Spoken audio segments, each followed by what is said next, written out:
My phone buzzed at 3:07 a.m. local time, just as I peeled off my gloves after a brutal 14-hour shift off the coast of the Red Sea. The message read, "I'm leaving you and starting fresh in Santa Barbara with my 26-year-old man. Oh, and I emptied our accounts. My name is Grant McAllister. I'm 53, and I've spent nearly 3 decades grinding it out on offshore rigs from Alaska to the Gulf. My fingers were still slick with oil when I opened the message from Dana, my wife of almost 19 years. I blinked at the screen as another notification lit up. A screenshot of our shared account, now drained from $137,000 to flat zero. She'd added a winking emoji like she was announcing a vacation. I didn't throw the phone, didn't yell, just sat there in the narrow bunk beside 2 sleeping crewmates and typed, "All right, take care." Then I shut the phone off and stood under a cold shower for what felt like an hour. The next morning, I skipped chow and went straight to inspections. Caleb, my lead tech, kept shooting glances at me, sensing something was off. But out here, you don't bring your baggage to the deck. We had 17 men relying on us to keep that steel beast afloat.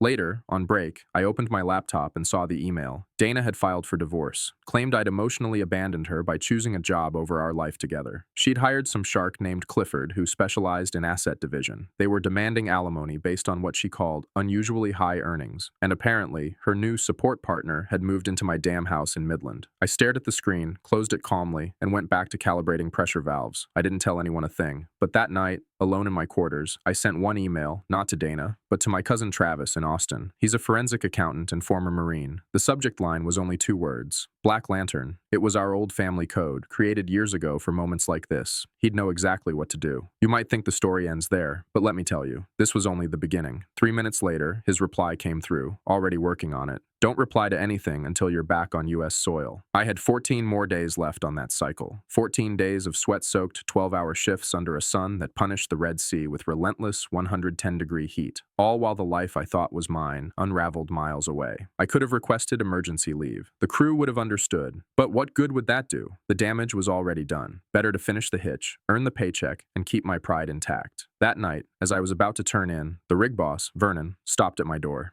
"We steady?" he asked. He meant the operation, but not only that. "Yeah, all under control," I told him. And it was, just not in the way Dana would ever understand. I first met Dana almost 20 years ago at my buddy's bait shop in Lubbock. She was 31, cracking jokes at the register about city folks thinking trout fishing was rocket science. I was 34, home for a brief break between overseas jobs, helping my friend restock shelves. We hit it off fast. 11 months later, we were married. It felt solid. I'd already paid off my house thanks to a lucky investment in a small drilling company that got acquired, and I had steady work with international contracts lined up. She liked how grounded I was, said it made her feel safe. I liked her spark, how she could talk to strangers like they were family. The schedule was rough. 2 months out, 4 weeks home. But the income was life-changing. In 6 months, I was pulling in more than folks in our county earned in 3 years. We both agreed it was worth the strain. I'd handle the grind offshore. She'd keep our world running back home. But somewhere around year 13, the seams started to split. At first, it was just small things. Gripes about missing anniversaries. Hints that maybe I didn't need to take that job in Kuwait. Then came the comparisons. How her friends' husbands were always around, hosting barbecues and helping with home projects. The year I hit 48, she stopped asking when I'd return, stopped texting updates, stopped sending selfies from the garden or the dog park. Our video chats turned into brief check-ins, no real conversations. I brushed it off as what happens in long marriages. Less spark, more structure. Last December, I came back to find the house completely transformed. Every room, new paint, different layout, brand new furniture, not a trace of our old life. I asked her about it, and she just said, "You needed a fresh start." I didn't ask what she meant by you, but I should have, because it wasn't the house she was changing. It was the life we'd built. And deep down, I think she'd already decided I wouldn't be part of the next version. Devin was just joking. I would never. "Save it for the criminal proceedings," the judge cut her off coldly. "This court is here to divide assets and dissolve a marriage." She returned to the documents, occasionally pausing to shake her head at the sheer audacity of it all. When she reached the last page, she placed the file on the bench, removed her glasses, and folded her hands. In my 30 years as a judge, I've rarely seen such a deliberate and calculated effort to defraud a spouse. "Mrs. McAllister, you systematically drained shared financial accounts, forged legal documents, and attempted to flee the state with property that did not belong to you." She turned to me then, her tone softening.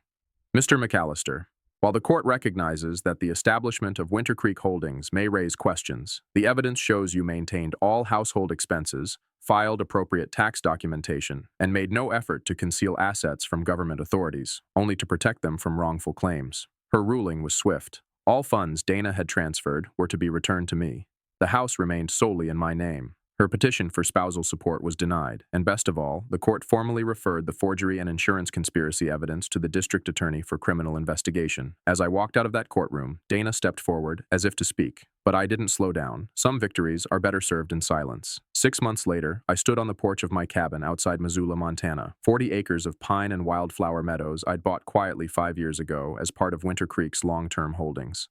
Dana never knew it existed. The charges against her had been pled down. No prison, but 5 years of probation, and a restitution plan she'd likely never come close to fulfilling. Last I heard, she was living with her sister in Tulsa, folding sweaters for minimum wage. Devin had predictably resurfaced in Arizona, dating a recently divorced plastic surgeon. Same script, different woman. But none of that mattered now. I sipped my coffee and watched the sun rise over the trees, peaceful for the first time in years. I had lost a marriage, but I had reclaimed my life. And this time, no one would touch what was mine. I'd taken early retirement from the oil company. 27 years was enough. Between smart investments, long-standing savings, and steady natural gas royalties from a small tract of land in Arkansas, I had more than enough to live not just comfortably, but freely, for the rest of my life. Harold still called from Odessa now and then with updates. I'd sold the house months ago. Too many ghosts in those walls. Nothing there felt like home anymore. Harold had helped with the final clear-out, shipping the heirlooms to Montana and donating the rest.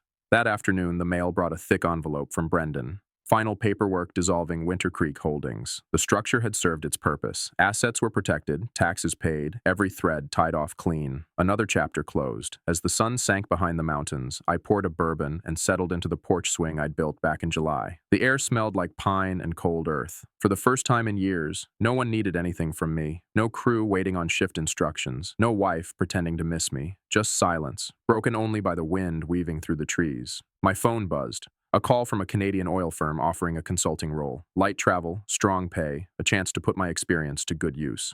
I'll think about it, I told the guy. And I would, but not tonight. Tonight was mine. A night carved from the wreckage, stitched together with quiet and peace. Not revenge, not regret. Just the steady breath of a life I'd finally reclaimed. And this time, it belonged to me alone.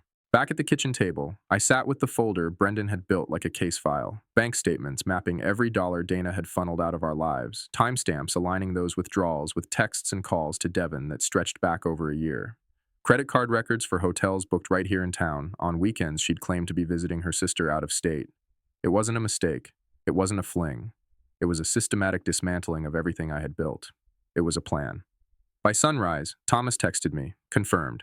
House was listed with Revere Realty 2 days ago. Asking price is 30% below market. She forged your signature on the seller's agreement. At 8:30, I stood at Harold's window, watching through the blinds as Dana and Devin loaded the final boxes into his sleek black Audi. Small stuff this time. My grandmother's silver frames, jewelry boxes, likely the last remnants of a life she'd planned to walk away from, without consequence.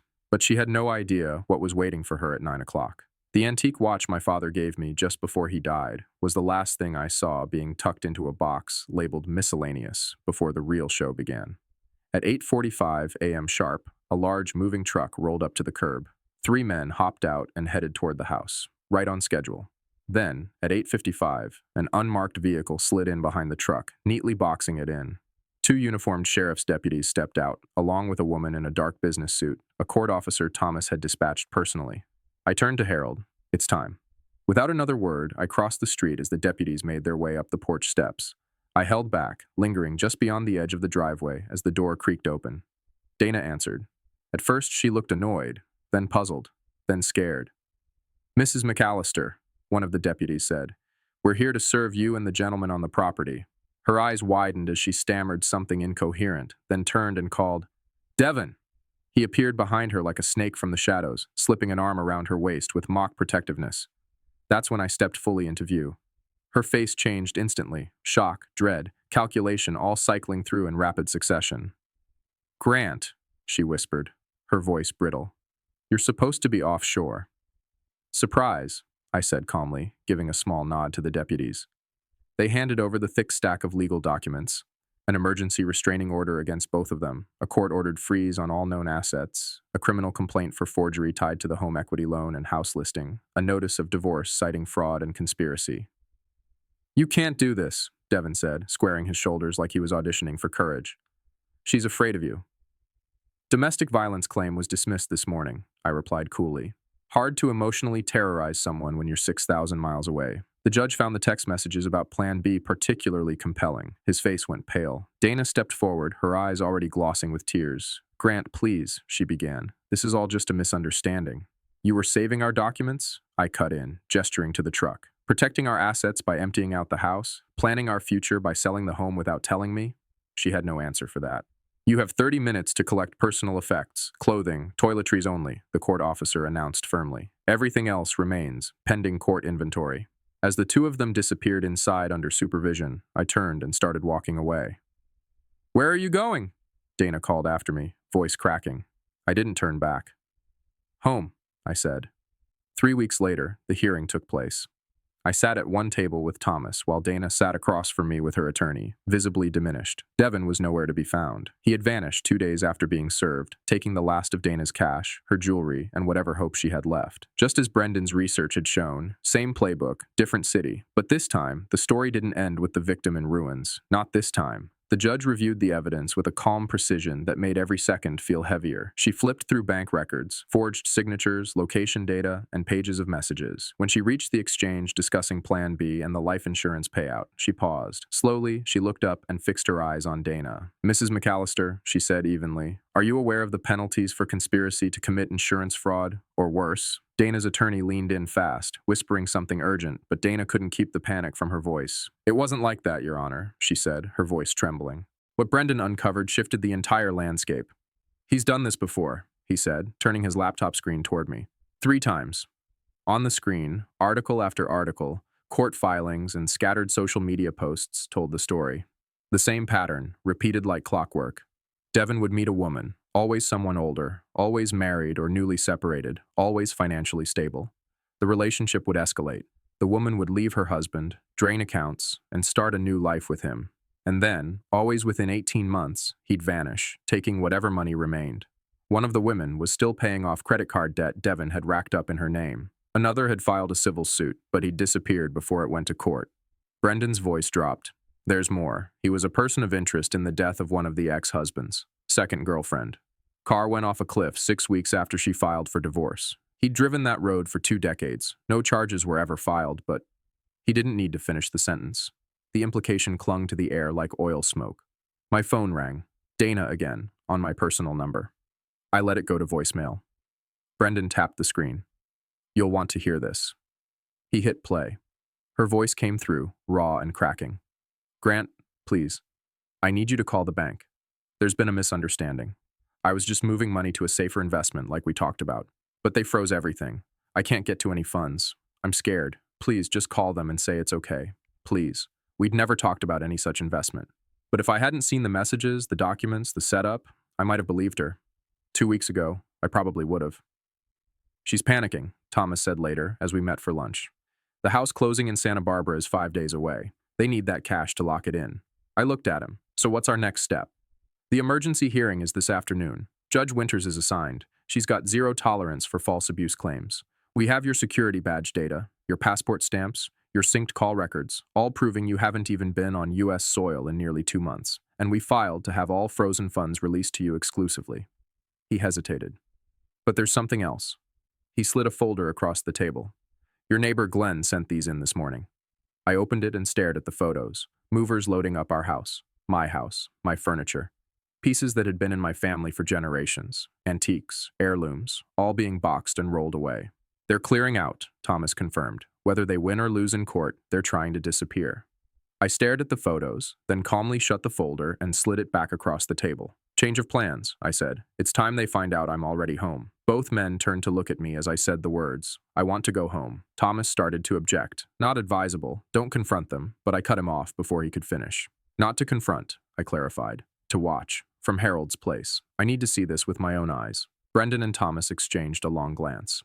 "I want to be there when the papers are served," I added, not hiding behind a courtroom filing. "I want Dana to see my face when her fantasy implodes." Thomas finally gave a slow nod. "I'll arrange it." As we stepped out of the restaurant, a text buzzed through on the burner. It was from Harold. They're packing your grandfather's desk now, the one you refinished. Thought you'd want to know. Some thefts go deeper than numbers. Some betrayals tear at the roots. This wasn't just about money anymore. It had become personal in a way I hadn't fully grasped until that moment. The 6-hour drive back to Odessa gave me too much time to think. Thomas coordinated with the sheriff to serve the papers at exactly 9 a.m. the following morning. Brendan arranged the surveillance setup from Harold's house, directly across the street. That's where I'd stay overnight. When I arrived just after midnight, Harold greeted me with a firm, silent handshake. No questions. 30 years on the rigs himself. He didn't need a backstory to understand. She doesn't know you're here? He asked quietly, once we were inside. Not a clue, I said. He nodded toward the living room window, where the view of my driveway was clear and unobstructed. They've been packing all day, taking the good stuff. 2 trucks already came through. Another one's scheduled for first thing in the morning. Big one. I absorbed that, jaw tight. Anyone else been by? He nodded. Some woman with a clipboard, looked like a real estate agent. Yesterday afternoon, took pictures. That was news I wasn't expecting. I stepped into the next room and called Thomas. He promised to pull property records first thing in the morning. They're requesting you verify in person, Travis said as we pulled out of the airport garage. But she doesn't know you're back. No one does. Just me and Thomas. Thomas was my attorney, but what he showed me next made the rest of it look like warm-up punches. In the passenger seat, he unlocked his tablet and opened a synced message thread. These are from her cloud backup, he said. She used your Apple ID when she set up her new phone last year. Never changed the password. Everything still syncs. I scrolled through the texts between Dana and a contact labeled simply as D. There were plans for their new life in California, jokes at my expense, about me breaking my back overseas while they spent my money. A picture of the Palm Springs home they'd already placed a down payment on, but it was a thread from just 2 days ago that chilled me. Dana. Bank froze the transfer. Needs Grant to verify in person. What now? D. He's still offshore, right? 10 more days? Dana. Yes. D. Say your mom's in the hospital. Get him to give you authorization. You're still his wife. Use that. Dana. He's not answering. D. Then push. We need that money before closing, or it's Plan B. Dana. I don't feel right about Plan B. D. It's insurance money. He works a dangerous job for a reason. Accidents happen every day. I stopped reading. My hands were ice cold, but steady. These admissible? I asked. Everything came from her cloud, Travis confirmed. All synced, all time-stamped. We didn't stop to breathe. We drove straight to Thomas's office. By the time I walked in, he already had the divorce papers printed, a criminal complaint drafted for the forged loan signature, and an emergency motion to freeze all marital assets. But there was more. Thomas rubbed his jaw and looked at me. There's a wrinkle, he said. She filed a domestic abuse complaint yesterday. Emotional manipulation, financial control, says she feared for her safety. That's her reason for leaving. I stared at him. I've been on the other side of the planet for 7 straight weeks. Doesn't matter, he said grimly. It's a common play. Her attorney's filed for an emergency hearing tomorrow, wants a restraining order and sole occupancy of the house. If the judge buys it, you won't be allowed within 100 feet of your own front door, while her boyfriend lives there. I leaned back in the chair, jaw clenched. There's more, Thomas said quietly. And in that moment, I knew this wasn't just betrayal. It was war. The home equity loan, Thomas said, tapping a file on the desk. It's gone. She wired the full amount to an LLC registered under Devin Franklin's name. 3 days after the funds cleared, I exhaled slowly, keeping my voice level. So, what are our plays? Thomas slid a new set of documents across the desk. We counter immediately. Fraud, forgery, alienation of affection, and criminal conspiracy. The messages you saw give us probable cause. We'll also request an emergency freeze on all her known accounts and that LLC. He tapped the top sheet. And we file this. I looked down. Motion to dismiss domestic violence claim on grounds of perjury. What's the proof? I asked. Thomas gave a faint smile. Your location badge from work shows you've been on that rig continuously for 7 weeks. Passport stamps confirm no travel, and I already pulled your phone records. No evidence of threats, no volatile exchanges, just routine calls. She lied, and we can prove it. I nodded and signed the papers. One more thing, Thomas said, his tone dropping lower. We need you to act like this blindsides you. When she gets served, you're still officially overseas. She cannot suspect you're back. I gave a sharp nod. Understood.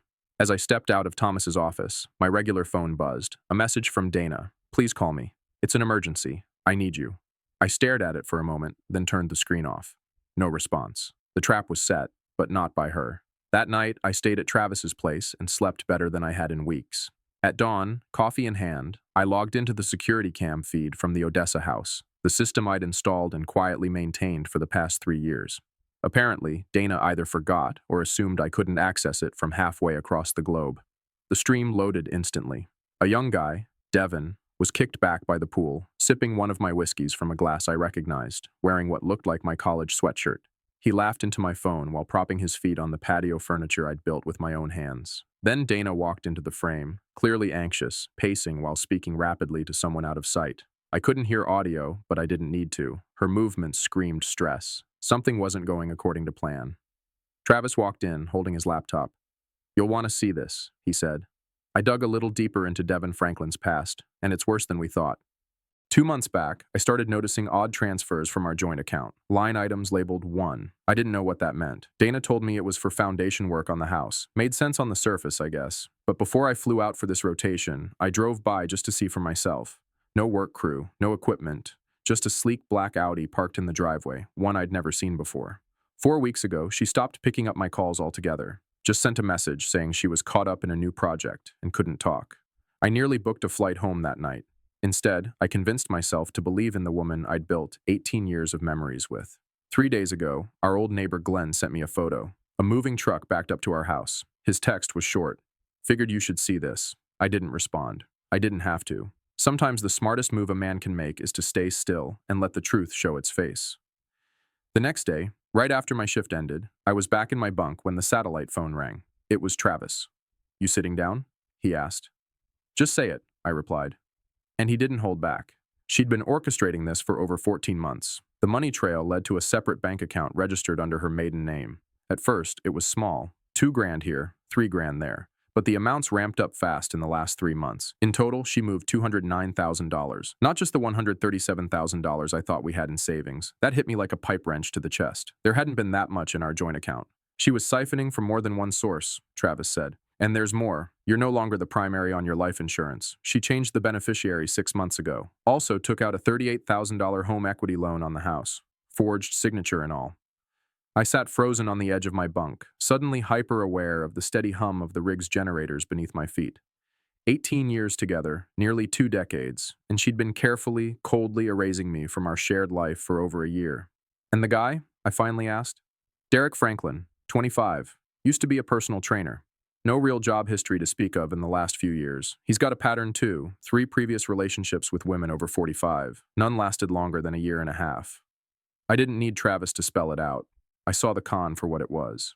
"And Grant," he said, voice quiet now. "There's one more thing."